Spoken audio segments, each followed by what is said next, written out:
Halo teman-teman, selamat datang kembali di Kenal Tercinta Kita, Cerita Mengubah Hidup.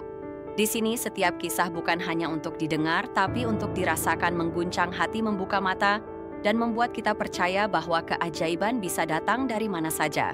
Hari ini kami akan membawakan sebuah cerita yang sungguh tak terduga dan mengejutkan, kisah seorang janda cantik asal Taiwan, Mei Ling, yang nekat terbang sendiri ke Indonesia demi mencari tukang kebunnya Arianto.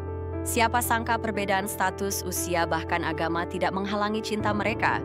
Jangan lupa ya teman-teman, like, share, dan subscribe channel Cerita Mengubah Hidup supaya kalian tidak ketinggalan kisah-kisah luar biasa lainnya yang bisa menyentuh hati dan menginspirasi hidup kalian. Yuk simak sampai habis karena setiap detiknya akan membuat kalian ikut tersenyum, terharu, dan merenung. Mei Ling, seorang wanita cantik berusia 38 tahun, berasal dari kota Taipei yang modern dan gemerlap. Hidupnya terlihat sempurna dari luar, memiliki bisnis butik kecil yang sukses, rumah mewah, dan penampilan elegan. Namun, di balik senyuman manisnya, Mei Ling memikul kesepian yang tak terucapkan. Ia telah bercerai 2 tahun lalu setelah bertahun-tahun terjebak dalam pernikahan tanpa cinta. Sejak itu, ia fokus pada karier dan bisnis, menutup hati dari semua laki-laki yang mencoba mendekat Mei Ling. Bukan tipe wanita yang mudah jatuh cinta. Ia keras kepala, mandiri, dan sangat berhati-hati dalam membuka diri. Namun semua itu berubah sejak perjalanannya ke Indonesia setahun lalu. Saat itu ia memutuskan liburan ke Bali untuk menyembuhkan hatinya. Di sebuah villa kecil di pinggiran Ubud, ia bertemu Arianto, seorang tukang kebun muda berusia 28 tahun yang sederhana, polos, dan selalu tersenyum ramah. Arianto berasal dari desa kecil di Jawa Tengah. Sejak kecil ia sudah terbiasa bekerja keras, membantu orang tuanya di sawah sebelum akhirnya merantau ke Bali untuk mencari penghidupan lebih baik. Ia bekerja di villa kecil itu sebagai tukang kebun, merawat tanaman, memotong rumput, dan membantu tamu bila dibutuhkan. Tidak pernah terpikir di benaknya bahwa suatu hari ia akan menarik perhatian seorang wanita asing yang jauh lebih kaya, lebih berpendidikan, dan lebih berpengalaman dalam hidup. Pertemuan pertama mereka begitu sederhana. Mei Ling sedang duduk di taman villa memandangi bunga-bunga tropis yang mekar ketika Arianto datang dengan keranjang berisi peralatan berkebun. Senyum ramah Arianto yang tulus tanpa dibuat-buat langsung membuat hati Mei Ling hangat. Mereka mulai berbicara meski dengan bahasa Inggris yang terbatas dari Arianto dan bahasa Indonesia patah-patah dari Mei Ling. Anehnya percakapan mereka mengalir begitu alami, tanpa beban, tanpa topeng. Hari demi hari selama liburan di Bali, Mei Ling dan Arianto semakin sering bertemu. Mei Ling senang berbincang dengan Arianto di taman, mendengarkan cerita masa kecilnya, di desa mendengar mimpi-mimpinya sederhana namun tulus. Sementara itu Arianto merasa nyaman dengan Mei Ling. Wanita asing yang tidak pernah meremehkannya, selalu mendengarkan dengan penuh perhatian, dan kadang tertawa ceria mendengar candaan kecilnya. Setelah kembali ke Taiwan, Mei Ling tidak bisa melupakan Arianto. Ia sering teringat senyuman pemuda itu, kesederhanaannya, dan betapa hangatnya percakapan mereka. Ia mulai mengirim pesan singkat kepada Arianto melalui aplikasi pesan, sekadar menanyakan kabar atau mengirim foto-foto bunga dari taman villa. Arianto yang awalnya canggung perlahan mulai merasa senang setiap kali ponselnya berbunyi dengan pesan dari Miss Mei Ling. Waktu berjalan dan perasaan itu semakin tumbuh. Mei Ling menyadari bahwa hatinya mulai goyah, bahwa ia merindukan Arianto lebih dari sekadar teman. Ia mulai bertanya-tanya, apakah mungkin ada sesuatu yang lebih? Apakah mungkin seorang wanita seperti dia jatuh cinta kepada seorang tukang kebun sederhana? Dan yang lebih penting, apakah Arianto merasakan hal yang sama? Di sisi lain, Arianto juga merasakan kebingungan yang sama. Ia tahu siapa dirinya, hanya seorang pekerja biasa, tanpa gelar, tanpa uang, tanpa status. Ia tidak pernah berani bermimpi bisa bersama wanita seperti Mei Ling. Namun setiap kali menerima pesan atau panggilan video dari Mei Ling, hatinya selalu berdebar. Ia mulai menantikan setiap hari hanya untuk mendengar kabar dari wanita itu. Latar belakang mereka sungguh berbeda. Mei Ling hidup di tengah gedung-gedung tinggi, pesta sosialita, dan perjalanan bisnis Arianto hidup di desa sederhana mengandalkan upah kecil untuk mengirim uang ke orang tuanya. Namun hati tidak pernah mengenal batas. Perlahan-lahan kedua jiwa yang berbeda ini saling mendekat, saling menemukan kebahagiaan di tengah semua perbedaan. Suatu malam, Mei Ling duduk sendirian di balkon apartemennya di Taipei, memandangi lampu kota yang gemerlap. Ia memegang ponselnya, membaca kembali pesan-pesan lama dari Arianto. Dengan napas panjang, ia memutuskan ia tidak bisa lagi. Hanya duduk diam menunggu keajaiban datang, ia harus bertindak. Ia harus menemui Arianto bukan sebagai turis. Bukan sebagai bos yang kaya, tapi sebagai seorang wanita yang mencintai pria itu dengan tulus. Keputusan itu membawa kita ke awal cerita yang luar biasa ini. Mei Ling, janda cantik dari Taiwan, nekat terbang sendiri ke Indonesia demi bertemu tukang kebunnya. Sebuah langkah yang penuh keberanian, penuh risiko, tapi juga penuh harapan. Karena dalam hati kecilnya, Mei Ling percaya jika cinta itu nyata, maka segala rintangan bisa dihadapi bersama. Dan di sanalah teman-teman awal dari sebuah perjalanan yang tidak hanya akan mengubah hidup Mei Ling dan Arianto, tetapi juga mengajarkan kita semua bahwa cinta sejati tidak mengenal batas, tidak mengenal status, dan selalu datang di saat yang paling tak terduga. Pagi itu pesawat Mei Ling mendarat dengan mulus di Bandara Internasional Ngurah Rai, Bali. Hatinya berdebar-debar tak karuan. Sudah lama ia tidak merasa secemas ini. Bahkan saat menghadapi rapat bisnis besar, sekalipun ia tetap selalu tenang. Tapi sekarang langkahnya terasa ringan. Sekaligus berat karena yang menunggunya di sini bukan mitra kerja atau klien penting, melainkan seorang pria sederhana yang telah mencuri hatinya diam-diam. Arianto, dengan koper kecil di tangan, Mei Ling melangkah keluar dari gerbang kedatangan udara. Bali yang hangat langsung menyapa kulitnya, bercampur aroma khas laut dan angin tropis. Ia mengenakan gaun sederhana berwarna pastel, tidak seperti biasanya yang selalu formal dan elegan. Ia ingin tampil senormal mungkin, bukan sebagai wanita bisnis kaya, tapi sebagai seorang wanita biasa yang datang karena cinta. Arianto di sisi lain sedang sibuk menyiram bunga di taman villa tempatnya bekerja. Ia tidak tahu bahwa pagi itu Mei Ling akan tiba. Sejak terakhir mereka berbicara lewat video call beberapa hari lalu, Arianto mengira Mei Ling hanya bercanda ketika mengatakan ingin datang berkunjung. Baginya itu terlalu sulit dipercaya. Bagaimana mungkin seorang wanita seperti Mei Ling mau repot-repot terbang jauh-jauh hanya untuk menemuinya? Ia hanya seorang tukang kebun, bukan siapa-siapa. Namun hidup memang penuh kejutan. Sambil menyiram tanaman, Arianto mendengar suara langkah kaki dari arah gerbang villa. Ia menoleh awalnya hanya sekilas, tapi kemudian matanya membelalak. Di sana berdiri dengan senyum hangat adalah sosok yang selalu ia lihat di layar ponselnya. Mei Ling. Arianto hampir menjatuhkan selangnya. Mei Ling, serunya terbata-bata. Mei Ling tertawa kecil melihat ekspresi kaget Arianto. Hai Ari, aku di sini.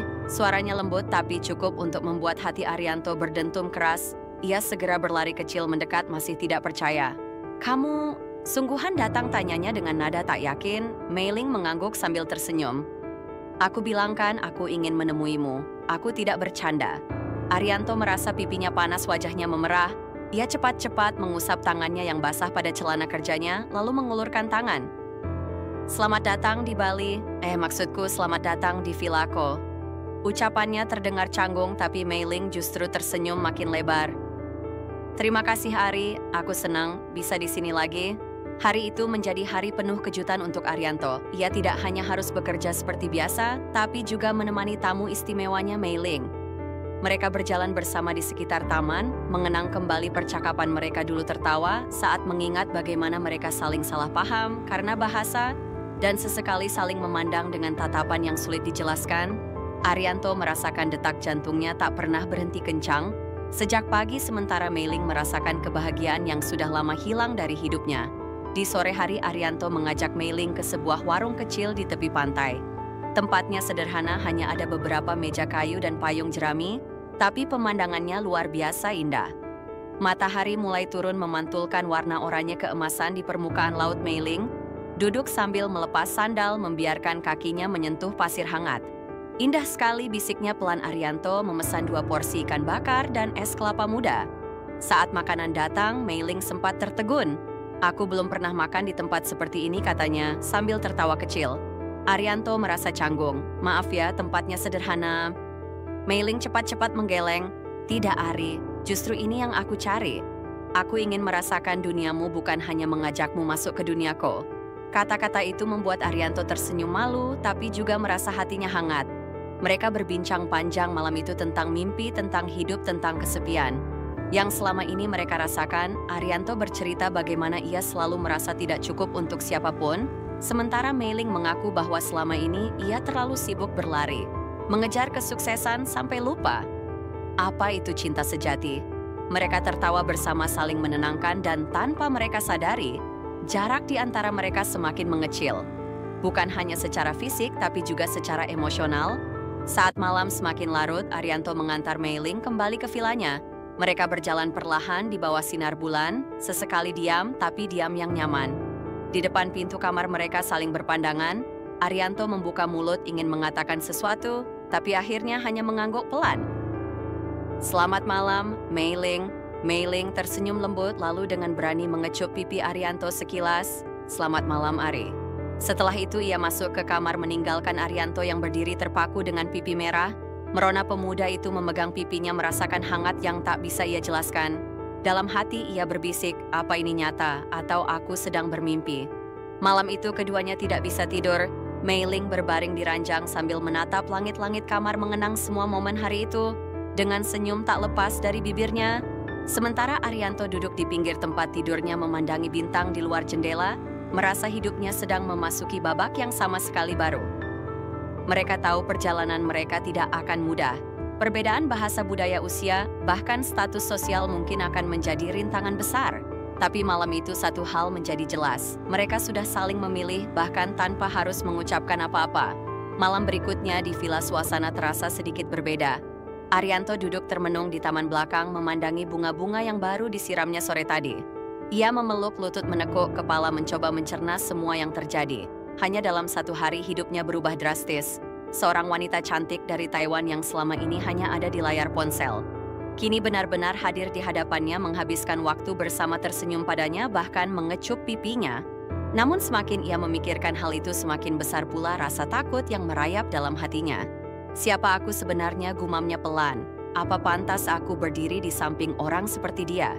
Di dalam kamar Mei Ling juga tak kalah gelisah. Ia duduk di tepi ranjang memegang ponselnya membaca pesan-pesan dari teman-temannya di Taiwan yang penasaran dengan perjalanannya. Ada yang mendukung, tapi tak sedikit pula yang mencibir. Mempertanyakan mengapa seorang janda kaya rela jauh-jauh datang. Hanya untuk bertemu pria sederhana, Mei Ling menarik napas panjang mencoba menenangkan hatinya. Aku sudah terlalu lama hidup untuk orang lain, bisiknya pelan. Sekarang aku ingin mengikuti kata hatiku. Keesokan paginya mereka sarapan bersama di Villa Arianto, mencoba bersikap seperti biasa. Tetapi raut wajahnya sulit menyembunyikan kegelisahan. Mei Ling yang peka melihat perubahan kecil langsung menangkapnya. "Ari, ada apa?" tanyanya pelan sambil meletakkan sendok. Arianto tersenyum canggung. "Tidak apa-apa, madam." Maksudku Mei Ling." Namun tatapan matanya tidak bisa berbohong. Mei Ling menyentuh tangan Arianto pelan. "Ari, dengarkan aku. Aku tidak datang ke sini untuk main-main. Aku datang karena aku ingin mengenalmu lebih jauh. Aku tahu kita berasal dari dunia yang berbeda. Aku tahu orang-orang mungkin akan bicara di belakang kita, tapi aku tidak peduli. Aku hanya ingin tahu kamu berani nggak berjalan bersamaku menghadapi semua ini." Arianto menunduk lama. Rasanya pertanyaan itu seperti ujian besar baginya. Ia bukan pria yang percaya diri, bukan pula pria yang terbiasa menghadapi sorotan atau gunjingan. Tapi ketika ia mendongak dan melihat mata Mei Ling yang jernih, hatinya mendadak merasa hangat. "Aku nggak tahu harus gimana, Mei Ling," katanya pelan. "Tapi aku janji aku akan coba. Aku nggak mau kehilangan kamu." Hari-hari berikutnya mereka mulai menghadapi tantangan nyata. Beberapa staf villa mulai berbisik-bisik saat melihat kedekatan mereka. Ada yang terang-terangan memandang sinis, ada yang menertawakan diam-diam, bahkan ada yang mengirimkan pesan tak menyenangkan lewat media sosial. Arianto sempat terpancing emosi, tetapi Mei Ling selalu menenangkannya. "Ari, biarkan saja mereka. Kita nggak bisa mengendalikan omongan orang lain, tapi kita bisa mengendalikan apa yang kita pilih." Di sisi lain, Mei Ling juga menghadapi tekanan dari keluarganya di Taiwan. Kakaknya menelpon memintanya segera pulang, mempertanyakan keputusan gila itu. Teman-teman lamanya mengirim pesan bernada sinis seolah-olah ia kehilangan akal sehat. Mei Ling menahan air mata berkali-kali, tapi setiap kali ia melihat senyuman Arianto, semua luka itu seolah sembuh perlahan. "Ari, kamu tahu nggak," katanya suatu malam, "selama ini, aku dikelilingi orang-orang yang hanya peduli uangku. Tapi kamu berbeda. Kamu peduli aku sebagai manusia, bukan sebagai pemilik perusahaan." Atau janda kaya. Arianto tertegun mendengarnya. Ia menggenggam tangan Mei Ling erat-erat. "Aku nggak punya apa-apa, Mei Ling. Tapi aku janji aku akan jaga kamu sebisa aku." Satu sore mereka memutuskan untuk pergi bersama ke pasar tradisional. Mei Ling tertawa ceria melihat suasana pasar yang ramai mencicipi jajanan lokal, membeli kerajinan tangan. Bahkan sesekali bercakap-cakap dengan pedagang menggunakan bahasa Indonesia. Seadanya Arianto merasa takjub. Kamu nggak malu ya, Mei Ling? Biasanya kamu kan di restoran mewah, butik mahal. Mei Ling tertawa sambil memegang lengan Arianto. Ari, aku lebih bahagia di sini bersamamu daripada duduk sendirian di restoran mahal. Namun di balik semua momen indah itu, tantangan baru muncul. Ada seorang pria asing, mantan rekan bisnis Mei Ling, yang mendengar kabar hubungan mereka dan tiba-tiba muncul di Bali. Pria itu mendekati Mei Ling, menawarkan kesempatan kedua, mengatakan bahwa hubungan dengan Arianto hanyalah kesalahan emosional. Sementara Arianto melihat percakapan mereka dari kejauhan, merasa dadanya sesak. Ia tahu ia tidak bisa menandingi pria itu, baik dari segi harta penampilan maupun status. Tapi yang tidak ia sadari, Mei Ling dengan tegas menolak pria itu. Aku sudah membuat pilihanku, katanya mantap. Aku tidak mau hidup hanya karena nyaman atau aman. Aku mau hidup yang membuat hatiku penuh, dan itu aku temukan di Arianto. Malam harinya Mei Ling menemui Arianto di taman villa.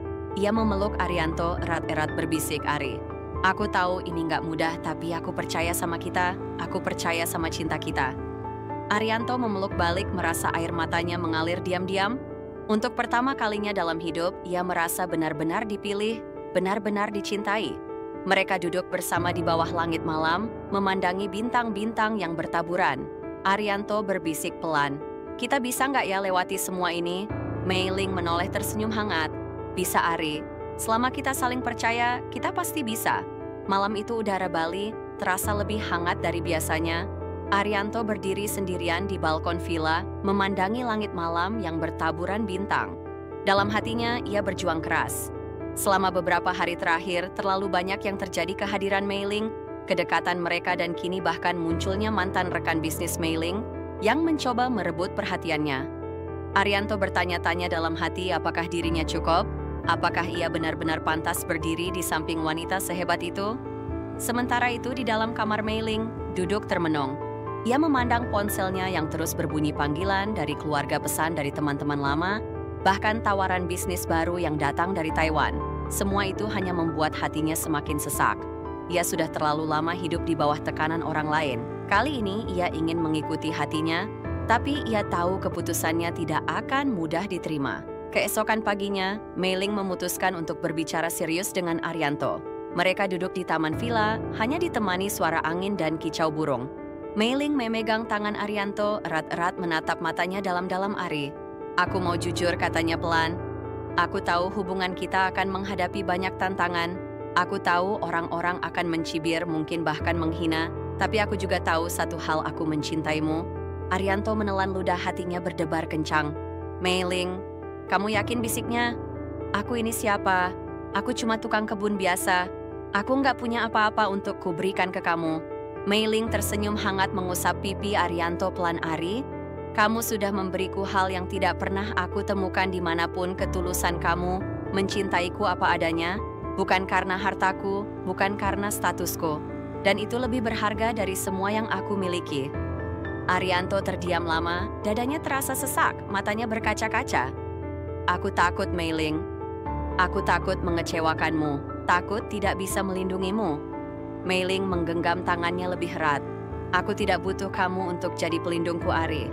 Aku hanya butuh kamu untuk berjalan bersamaku. Kita akan menghadapi semuanya bersama-sama. Di momen itu, Arianto merasa ada keberanian baru yang tumbuh dalam dirinya. Ia menarik napas panjang, lalu memandang Mei Ling dengan tatapan mantap. Kalau begitu, aku juga mau jujur, aku mencintaimu, Mei Ling. Aku nggak tahu bagaimana cara membuktikannya, tapi aku janji aku akan selalu ada di sisimu. Mei Ling tersenyum lebar, air matanya mengalir pelan. Tanpa berkata apa-apa, ia memeluk Arianto, erat-erat merasakan kehangatan yang selama ini ia rindukan. Arianto membalas pelukan itu, menutup matanya, membiarkan air matanya jatuh tanpa malu. Untuk pertama kalinya mereka berdua merasa bahwa dunia luar tidak lagi penting. Yang penting hanyalah mereka dan cinta yang perlahan tumbuh di antara mereka. Beberapa hari berikutnya keputusan besar mulai diambil. Mei Ling menelepon keluarganya di Taiwan, memberitahu bahwa ia memutuskan untuk tinggal lebih lama di Indonesia. Keluarganya marah, mencoba membujuk, bahkan mengancam, tapi Mei Ling tetap teguh pada keputusannya. Aku sudah lama hidup sesuai keinginan kalian, katanya dengan suara bergetar. Sekarang biarkan aku memilih jalanku sendiri. Di sisi lain, Arianto mulai memberanikan diri memperkenalkan Mei Ling kepada keluarganya. Mereka pergi bersama ke kampung halaman Arianto bertemu ibu dan adik-adiknya. Meski awalnya terkejut, keluarga Arianto perlahan bisa menerima Mei Ling, terutama ketika mereka melihat betapa tulus dan sederhana wanita itu. Mei Ling duduk bersama ibu Arianto di dapur belajar memasak makanan lokal, tertawa bersama, bahkan membantu memotong sayuran Arianto. Memandang pemandangan itu dengan mata berkaca-kaca. Tuhan, bisiknya dalam hati, terima kasih sudah mengirimkan dia ke hidupku. Namun di balik semua momen indah itu, tantangan tetap datang. Media lokal mulai mencium kabar hubungan mereka, menulis artikel sensasional tentang janda kaya Taiwan yang jatuh cinta pada tukang kebun. Ada yang menyanjung tapi lebih banyak yang mencibir. Foto-foto mereka mulai tersebar di internet menjadi bahan gosip di media sosial.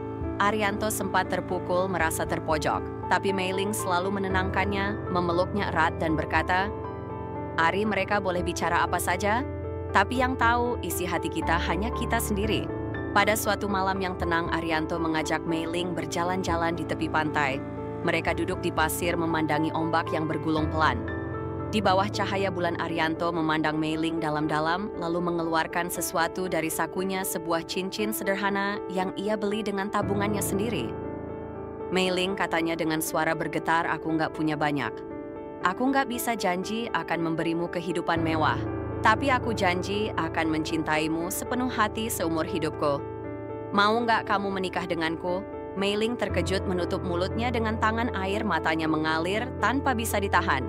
Perlahan ia mengangguk sambil tersenyum, "Ya Arianto, 1000 kali ya." Malam itu di bawah cahaya bulan dan suara ombak, mereka berdua memulai babak baru dalam hidup mereka.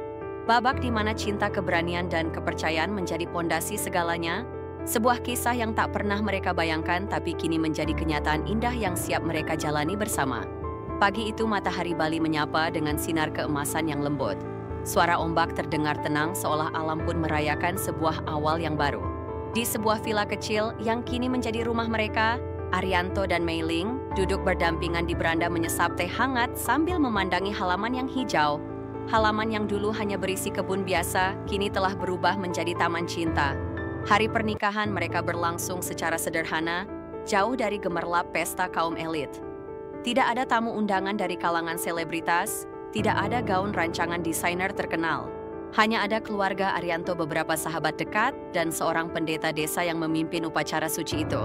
Namun justru dalam kesederhanaan itulah cinta mereka terasa paling tulus dan paling nyata. Mei Ling mengenakan kebaya putih lembut yang ia pilih sendiri dari pasar lokal. Ia berdiri di altar kecil yang dihiasi bunga-bunga tropis, menatap Arianto yang mengenakan batik dan senyum gugup. Ketika mereka saling mengucapkan janji, tidak ada mata yang kering di antara hadirin. Semua menyaksikan bagaimana cinta tidak mengenal status, tidak mengenal kebangsaan, bahkan tidak peduli pada masa lalu. Siapapun. Setelah upacara pernikahan, Mei Ling memeluk ibu Arianto dengan erat. "Terima kasih sudah menerima saya, Bu," katanya dalam bahasa Indonesia yang sudah mulai lancar. Sang ibu membalas pelukan itu dengan air mata dan doa. "Kamu sekarang anakku juga, nak, jaga Ari baik-baik." Kehidupan baru mereka dimulai dengan perlahan. Mei Ling, meski berasal dari dunia bisnis yang penuh tekanan, memilih untuk beristirahat sejenak dari semua urusan perusahaan. Ia mulai menulis buku kisah hidupnya sendiri, dari seorang istri yang ditinggalkan, seorang pebisnis yang tertekan, hingga seorang wanita yang berani mengejar cintanya sendiri. Buku itu ia beri judul Taman yang Membuka Hati. Sementara itu Arianto tidak meninggalkan pekerjaannya sebagai tukang kebun. Ia justru mengembangkan usahanya sendiri, membuka jasa desain taman kecil-kecilan bersama adik-adiknya. Mei Ling mendukung penuh, bahkan membantu membuatkan logo dan situs web sederhana untuk usahanya. "Aku tidak ingin kamu berubah menjadi orang lain," kata Mei Ling suatu malam. "Aku jatuh cinta pada dirimu yang sederhana dan bekerja dengan hati." Mereka tidak hidup dalam kemewahan, tapi hidup dalam rasa cukup dan syukur.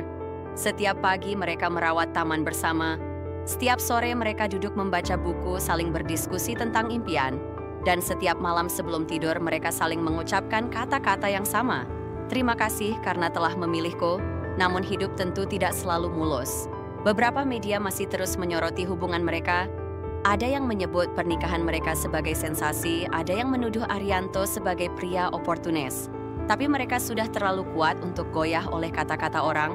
Mereka belajar bahwa selama hati mereka selaras, suara dunia luar hanyalah angin. Lalu Mei Ling akhirnya menerbitkan bukunya, dan kisah mereka pun menyebar lebih luas. Tapi kali ini bukan sebagai gosip, melainkan sebagai inspirasi. Banyak wanita menulis surat padanya mengaku terinspirasi untuk mencintai diri sendiri, untuk berani keluar dari hubungan toksik, dan untuk percaya bahwa cinta sejati bisa datang dalam bentuk yang paling tak terduga. Satu hari Mei Ling berdiri di panggung kecil dalam acara peluncuran bukunya, dengan Arianto duduk di barisan depan. Ia memandang suaminya dan berkata di depan semua orang, "Jika dulu saya tidak berani mendengarkan hati saya tidak akan pernah menemukan kebahagiaan sejati cinta. Bukan soal siapa yang lebih tinggi atau siapa yang lebih layak, tapi siapa yang bersedia bertahan dan berjalan bersama dalam segala keadaan. Saya temukan itu di tukang kebun saya." Ruangan pun hening sejenak sebelum akhirnya meledak oleh tepuk tangan. Arianto tersenyum malu, matanya berkaca-kaca. Ia tahu perjalanan hidupnya telah berubah, bukan karena ia mencari kekayaan, tapi karena ia memilih untuk jujur pada perasaan dan bekerja dengan hati.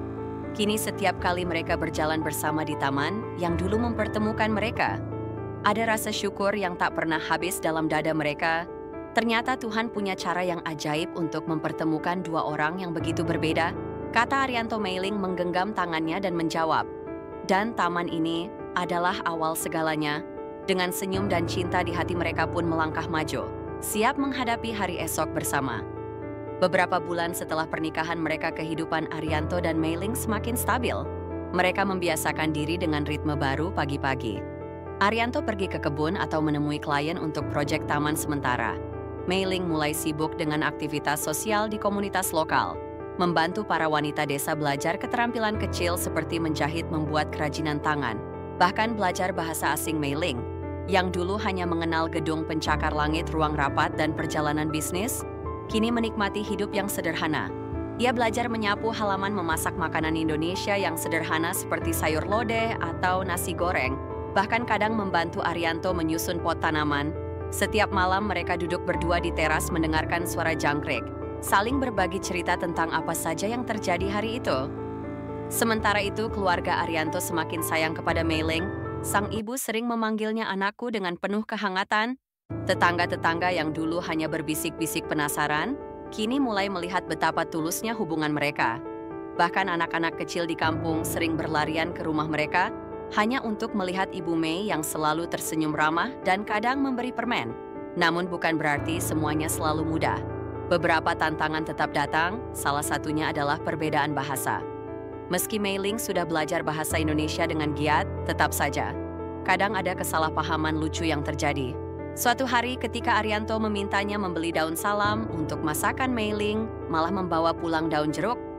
Mereka tertawa bersama, menyadari bahwa cinta memang seringkali butuh kesabaran dan humor.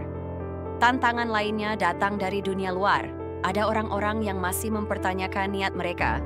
Apakah Arianto hanya mengincar harta? Apakah Mei Ling hanya main-main? Tapi setiap kali gosip itu muncul, mereka memilih untuk saling menguatkan daripada sibuk membuktikan pada dunia. "Kita tidak hidup untuk mereka," kata Mei Ling suatu malam sambil menggenggam tangan Arianto. "Kita hidup untuk kita sendiri." Beberapa tahun berlalu, usaha kecil Arianto berkembang pesat. Ia mulai dikenal sebagai desainer taman lokal yang punya sentuhan unik, bahkan mendapat pesanan dari beberapa villa mewah di Bali. Sementara itu, buku Mei Ling menjadi bestseller di Taiwan dan diterjemahkan ke beberapa bahasa. Ia diundang berbicara di berbagai acara, tapi setiap kali selesai, ia selalu pulang ke rumah kecil mereka di Indonesia ke pelukan Arianto. Di sebuah wawancara, wartawan bertanya kepada Mei Ling, "Mengapa Anda memilih tinggal di desa kecil seperti ini, padahal Anda bisa hidup di kota besar di tempat yang lebih mewah?" Mei Ling hanya tersenyum dan menjawab, "Karena kebahagiaan saya ada di sini. Di taman kecil ini, di rumah sederhana ini bersama pria yang mencintai saya tanpa syarat." Arianto yang mendengar wawancara itu hanya tersenyum malu. Dalam hatinya, ia tahu hidupnya sudah lebih dari cukup. Ia pernah bermimpi menjadi orang sukses untuk membahagiakan keluarga, tapi ternyata kesuksesan terbesarnya bukan soal uang atau status, melainkan soal menemukan seseorang yang mau berjalan bersamanya apa adanya. Suatu sore saat matahari mulai tenggelam di ufuk barat, Arianto dan Mei Ling duduk berdampingan di taman mereka. Angin sepoi-sepoi bertiup lembut menggoyangkan dedaunan ari, kata Mei-ling, pelan, aku ingin kita selalu seperti ini. Tidak peduli seberapa besar tantangan yang datang, aku ingin kita tetap bersama. Saling mendukung, saling mencintai. Arianto memandang istrinya dengan mata berkaca-kaca. Aku janji, Mei, aku akan selalu ada di sini. Aku tidak sempurna, tapi aku akan berusaha jadi pria terbaik untukmu. Mereka saling menggenggam tangan, menikmati momen sederhana yang penuh makna itu. Karena mereka tahu cinta sejati bukanlah soal janji-janji besar atau hadiah mewah, tapi soal hadir setiap hari, saling menopang, dan saling memilih meski dunia kadang tidak memahami. Dan di sanalah mereka, dua hati dari dua dunia yang berbeda, duduk bersama di taman yang dulu mempertemukan mereka, memandang matahari yang perlahan menghilang di balik cakrawala, siap menyongsong hari baru dengan harapan dan cinta yang tak akan pernah padam.